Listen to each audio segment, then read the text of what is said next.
Interviewers, take notes.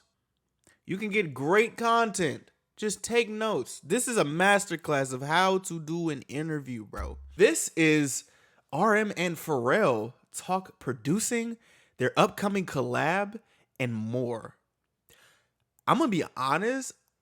Hey, Pharrell is one of my favorite producers. Every time I hear that boom, boom, boom, boom, and probably we hearing Namjoon on a beat, a Pharrell beat is crazy. And Pharrell is crazy smart. He's crazy smart. This is gonna be a good conversation. Let's go. Let's go. These outfits are Pharrell always wears some weird shit, but it looks good. What are these boots he has on? Oh my god. These boots are fire. Hey, I just came here to tell you guys that I have a Patreon. Honestly, if you've seen the amount of videos I have on my channel, you can imagine how much stuff is on there. It's the stuff that YouTube won't let me upload, like anything that gets blocked, like K-dramas, paid content, just variety show, pretty much anything K-pop that gets, the boot and not allowed on the channel. So go over there real quick to support the community, support the channel and subscribe and let me know how you like it. Deal? All right, bet. Now back to the video. This is interesting, but it goes together for some reason. I don't know. You say he was nervous because he was talking to Pharrell? Hey, Pharrell is hip hop royalty. Like, really. I'm glad. That's really good. Yes, I eat chili without beans. I really hate beans. He said, don't mind you simping. It's all good. It could look good. He looked good. All right, let's go. I'm not sure if you remember it or not, but we've met at of course, Billboard Music Awards. Yes, of in course. 2018. Yeah, do you remember? We took a photo. We took a photo together. I wanted to work then. No, Pharrell is a vampire. He's had the same haircut for 20 years. Oh my lord.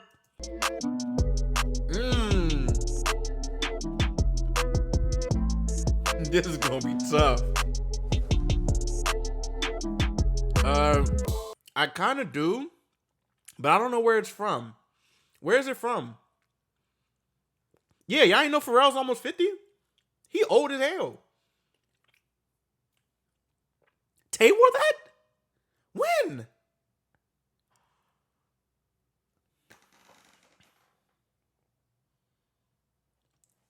You gonna give me this information right in front of my salad? Are you serious?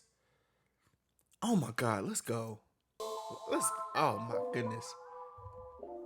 They look so cool together. Thank you for having me. Thank you for having me as well. I think that there's a huge benefit in writing and producing for other people. I'm pretty sure you may feel that way as well, but it allows me to go to places that I wouldn't go for myself.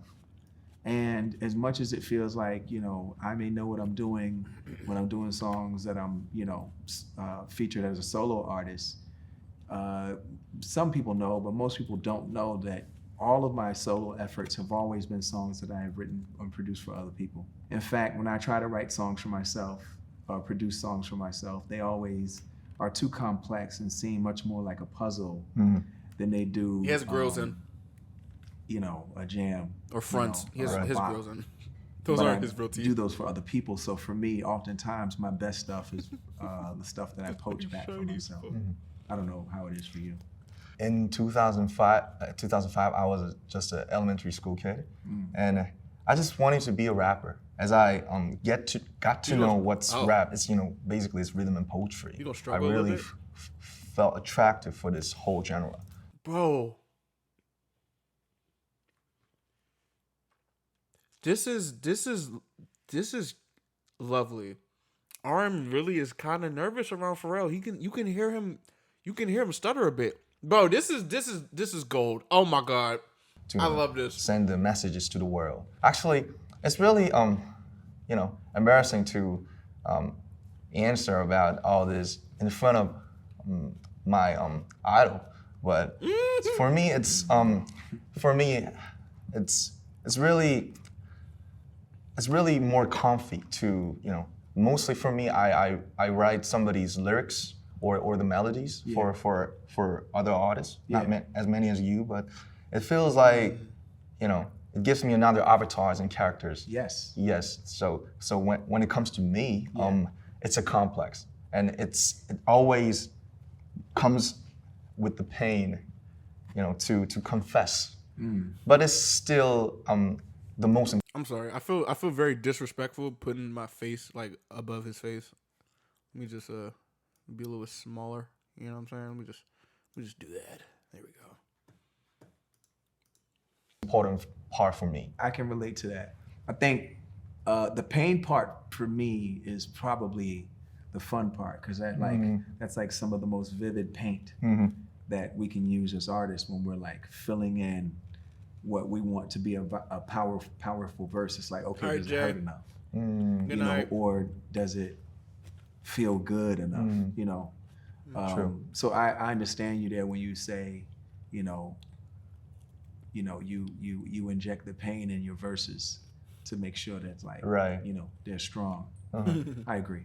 I was wondering the creative process, how it's different for you yourself, like In My Mind or Girl, or between the songs you made for the others, like the singers or the rappers, or like clips, grinding, of course.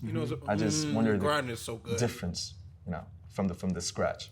So when an artist walks in, they ask for something, like a track or idea. They'll say, I just want something hard, or I want something darker, or I want, something that's like for the club, like, banger. You know what I'm saying? A banger, like.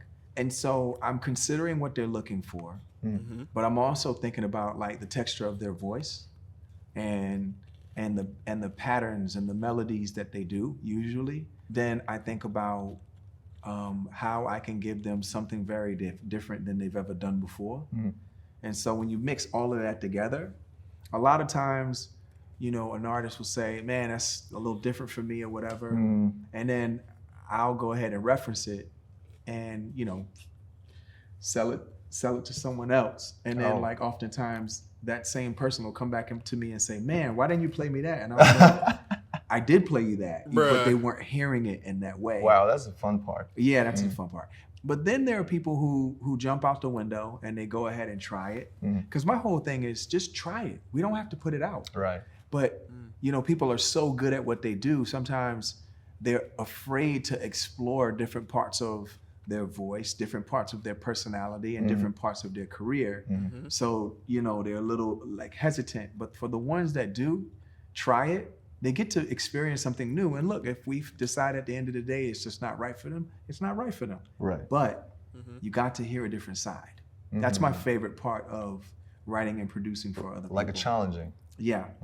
Like, so here comes another thing. Okay. One thing I do like about this is that Pharrell, he's very like professional, because I'm pretty sure when he says like the people who be like, oh, that's not that my type of thing, I'm pretty sure he probably senses the person's ego, because Pharrell's a big energy person, and a lot of people have a lot of ego, and then they see that the shit worked, and they be like, damn, bro, I should have did that, but they try to fake it, like, you know what I'm saying, like, why ain't you send me? Yeah.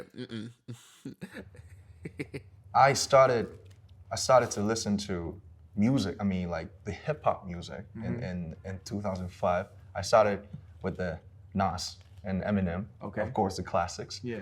But as I get to know you, when I first listened to your song, especially, I just want to point out "Take It Off," because that's my playlist, one of the playlists. Whoa. So that's crazy. When I listened to it, I even translated into Korean, and I just recorded once when I was I'm amateur. Play it for him. So when I listen to it, I just always been wanting to have the frequency, like because you always cross over this. These days, genre doesn't mean anything, but I think at that time, was like some rappers really criticize the rappers who sing or use the autotunes. Right. But I don't know. You started your career as a producer, or so you're like very natural for that. But I always wanted to have the frequency like you. Like, you know, sometimes it's just singing. It could be falsetto. Sometimes you rap. Sometimes you just sang the hook for the other artist, like Snoop Dogg. And so, how do you position yourself when you participate in the song as a player? Like, wow. First of all, these are great questions. Thank you. And no one's ever asked me that. Believe it or not. Like, no, I've never had a journalist ever ask me that. That really matters to me. So, and that's like no cap. Like you. No cap. Believe it or not, no one's and it sounds exactly. The interviewers are not musicians. Them niggas don't know what the fuck they're talking about, unless it's like a musician that turned into a journalist, or somebody that actually knows, somebody who's actually studied music or has the ear. Some of these journalists just be trying to. I'm telling you, some of these journalists be trying to like just get some clicks. Like they don't really be caring for real. They don't be wanting to learn shit for real. They just trying to like get it and go, because it's just a content machine to them. We need to have shit like this. Yeah, get celebrities to ask other celebrities questions, because they know what's up. I like this. This is a good video. Sounds like they could have, and because it's such an obvious question, but no one's ever asked me that. So I'm blown away by that. Everything, I make decisions based off of feeling. Who do you want to collab with? I don't make them based off of convention. I gotta rap. I gotta sing. Yeah, it's just whatever it feels like it needs, and I'm gonna channel it as best as I can, because I'm trying to tell somebody else who's gonna be better than me to do it. And oftentimes, what will happen was artists will be like, "Nah, we want you to stay on there," and I'll be like, "No, but it's for this person."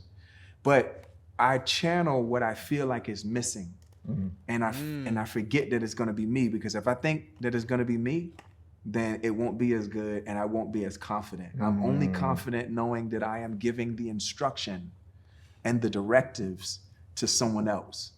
Like, for example, there's a record that I did with Mystical a long time ago called Mystical. Yeah, wow. Yeah, Shake Your Ass, right? Ooh. So when I did that record, I was thinking like, I didn't know that. Oh my God. I just spit. I'm sorry. You know, writing wise, you know, Chad and I produced it together. But when I was writing that hook, I was pretending that like Eddie Kendricks from the Temptations could do it. And I remember saying to them, "Oh man, you know." You said Dan Pharrell's legs smoother than my future. Is he using JK's abs baby oil? No. He probably used cocoa butter. It's probably cocoa butter. We're gonna get like his kneecap is shiny as hell. You know, the guy from the Temptations to do it. And they were like, "Nah, the record company wants you to stay on there." I was like, wait, what? So it was like this weird thing where like I started to realize that was my sweet spot, is when I channel other people and I surrender to what the music needs and not let my ego or my feelings get involved. And then I actually make better decisions, whether it's gonna be me on the song at the end of the day or not, or another artist.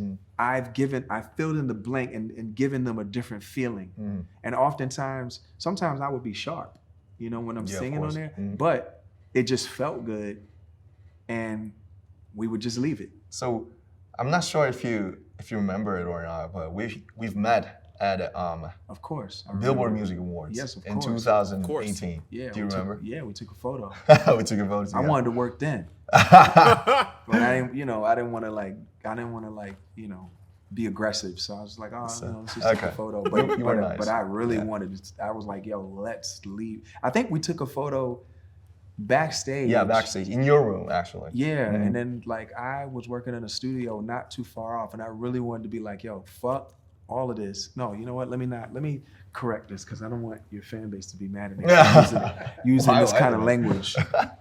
One thing I do like about Pharrell, he really sticks to his brands. I just seen his underwear, and it's like Cactus Plant Flea Market. Bro, he really sticks to the stuff that he's with. Pharrell is I'm not gonna say he's a god, but he is.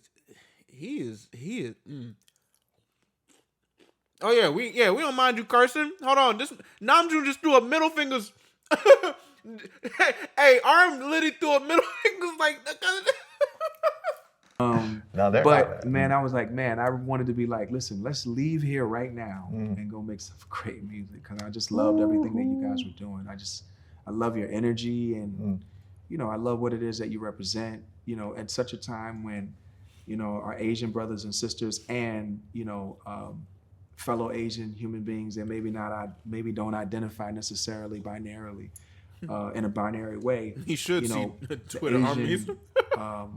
Community has just been going through so much these days, yeah, and gradually more and more. Yeah, the Asian community has given me so much, and I really feel like y'all's energy. You're also showing like artists, not just like not just in one specific genre, but I think you're just like also showing people that like you don't have to be. You can be humble. Mm-hmm.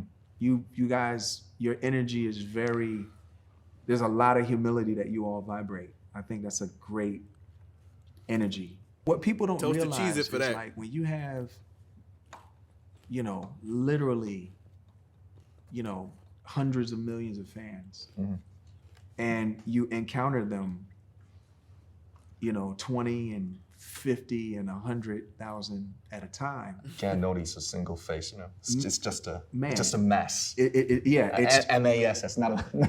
It's a mass. It's a mass, and it is a massive voice, and it is a massive, using that word mass. It is a massive energy coming at you, and you say jump, and then they jump, and you sing, and they sing every word, right, and you know that you can feel through their voices that so many of their lives have been affected and changed because of something that you've done. That's I don't know how you do that. Danielle,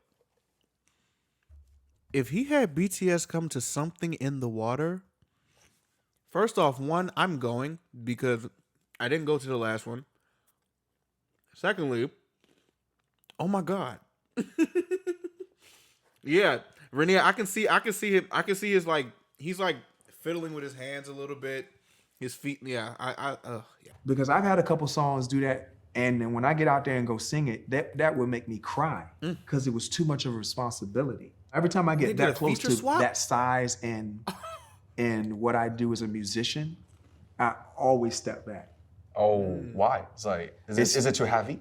It's too heavy, man. Too much? It's too much of a responsibility. That's why I really revere people like yourself and, you know, your band members and other artists like B and J and like, man, what y'all go out there and go face every night on that stage. It is humbling and it's overwhelming, and sometimes your nervous system got to be built for that. Of course. Real shit. How do you deal after you come off the stage feeling electrified and shocked every night? How do you decompress, or do you decompress, or do you purge? Like, how do you do that? These are some good questions. It's, you know, my first performing was in front of like 10 people in some small clubs when I was like 15. Okay. And I like forgot most of the lyrics. So at that time, I just realized that I'm not a star type. I'm not a like a front man and could enjoy all this shit and just like Kurt Cobain or Mick Jagger. I'm not that type of. I'm just a human, just who loves writing music and just the energy. So every night, like for example, we had these stadium shows in Las Vegas last April. Yeah. It was 4. Yes, but he did. Every night is a challenge. It's like same set list. It's like maybe the same flow, sort of type, little different, but just like one question. I'm gonna let him finish, and I'm gonna say what he said. That moment, like after we finished the first 3 beginning songs, and then we, take out the earphones. Yeah. And then we're just like, we're fucking back. It's like everybody's shouting out. At that moment, that's when I really gets all the nerves, and like there's a different me persona for the next 2 hours and a half. But before that, from the rehearsal and even in the plane, I got really nervous and like so responsible because I really am aware of the stories that fans buy the tickets and they come from Brazil, from Japan, Korea, like from everywhere. They just come there for just that one night. So it feels me like I have to pay back. I have to I have to offer them the best night ever in their lives. So it's a mess and it's a too much energy. But I'm a human and I really get nervous and I really sometimes get depressed by and even get swallowed by all the energies. But I'm trying and I try to deal with it because I'm a human and I love the music. I love their love because I think love is really happening when we give somebody, not we receive. Yes. Yeah. So I think it's more closer to the real love, I guess, personally. So I just want to give them back. They brought us from just a small city in Korea all the way back to the heart of this music industry, Las Vegas, LA, New York. Me having an interview with Pharrell, it could happen because of fans all over the world. I'm just always grateful, and I just don't want to disappoint them. How do you define? Okay. First things first.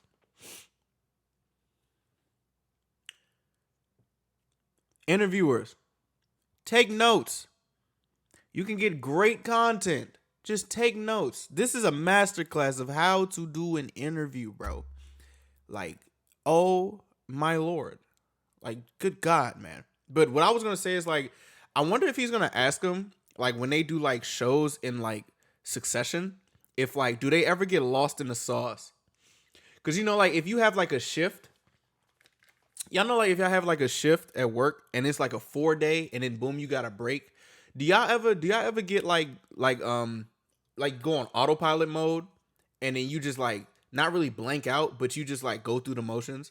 I feel as though, because he did say he's human, and I feel like some people do that.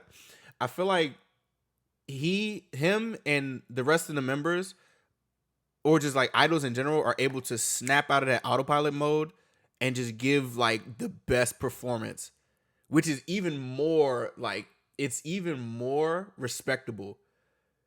I wonder if he's gonna ask that question, because that should, I don't know. Fine. How do you position yourself? Like, you're a producer. Yeah, you may be a rapper. I'm taking notes for this too. Yeah. Whenever I interview somebody. Yeah. Father. Yeah. A husband. Yeah. Like what's like I'm for, of course the name Pharrell explains everything. But it does. Like, it really does. Like, except that how will you define yourself? Like I don't know. I mean, I'm a public servant first. Public servant. Yeah. I like that. I like that word.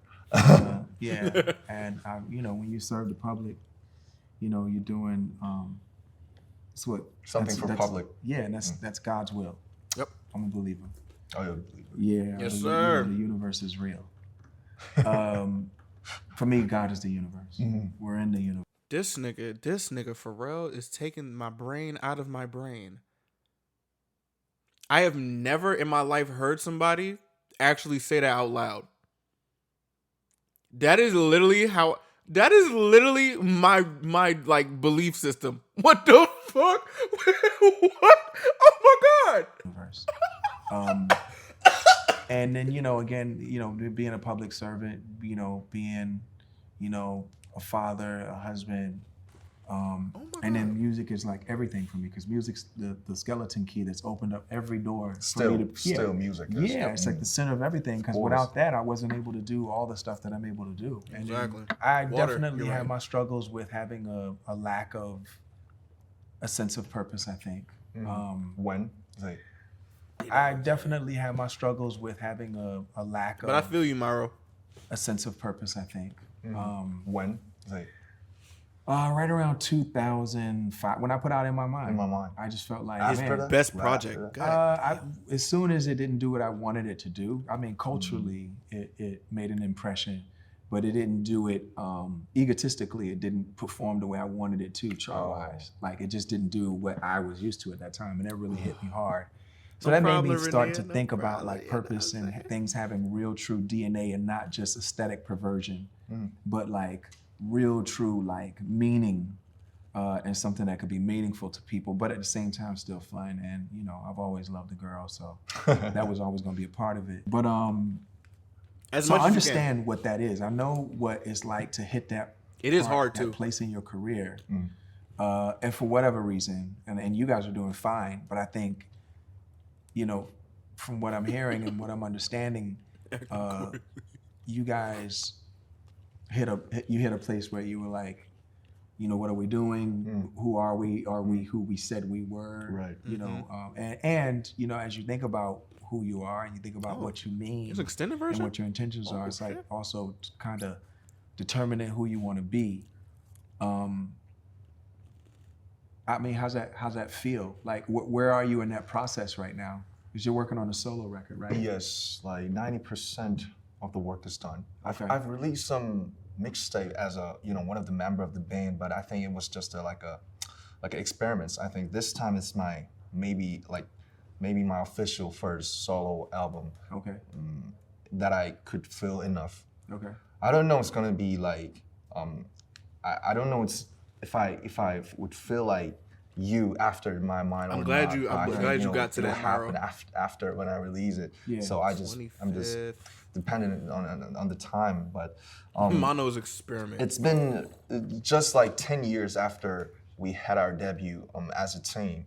So, you know, K-pop is, you know, all about the band and the groups. And actually, I told you, I personally started my career as a rapper. Yeah. So that was a tricky part actually, because, you know, the K-pop is like a mix. Yeah, It's like exactly, a mix of Claudia. American pop music, all the visuals and the choreos and social medias and stuff. It's really intense and really hectic. So it has some pros and cons of its own. So, you know, after 10 years, I think Hell yeah, it was not Samira. our intention, but we took it. But we actually became a sort of a social figure. So, you know, a K-pop band going to have a speech at the UN or, you know, meeting the presidents. It's like I think I was really confused that I'm No problem. What am I, like a diplomat or what? So Am I a I was just diplomat? like a, you know, a small rapper and lyricist when I was young, like from the scratch. So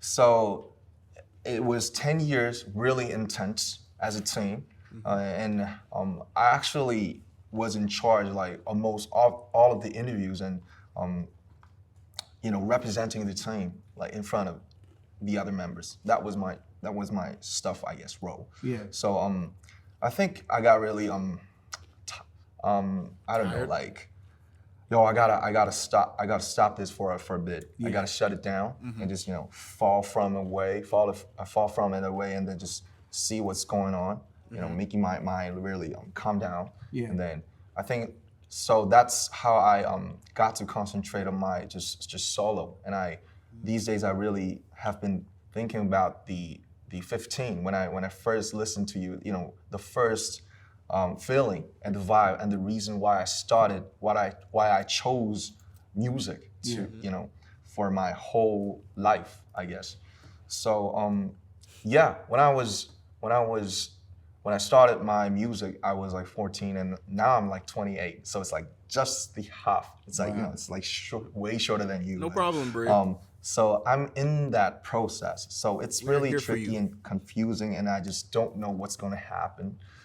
So if you could give me any advices, because you were in the band, and you are in the band, and you done the band. It's different from the K-pop, but you've done a lot of projects, like of course NERD, Neptunes, and you know, of course your solo. Yeah. So, like any thoughts about You know, being in the Neptunes, being in NERD and having a solo record really helped me because it you know, you do one thing, then you take a break. You do another thing, then you take a break. You do another thing, then Switch you take modes. a break. Yeah, and it allows me to like put on different hats and put on different masks. So I understand that, and I know like having that departure is gonna make it really fresh for you. I think it's good for you to do that because then when you come back to it, you know, to the group, the team. I think it's gonna be to the team. I think it's gonna be super fresh. You're gonna have a whole lot of ideas. I would just say continue to move forward, continue to be curious, and don't put any kind of necessary pressure on what it is that you do by saying, you know, no absolutes like, oh, I will never do music again, or I will never. I wouldn't do any of that. I would just No nevers. no nevers. Just stay along for the ride. Just keep going. Yeah. Cruising. Yeah, and just see where you end up, because it's really interesting. Thank you. Nah, thank It you. was a plus. Pleasure's mine. Yeah. That's tough, bro. Oh my God. That is two icons just, you know what I'm saying? Just chopping it up. Interviewers take notes, bro. Take notes. Damn. God, this was a perfect video. I can't believe. Oh my God, I cannot believe that I almost missed this.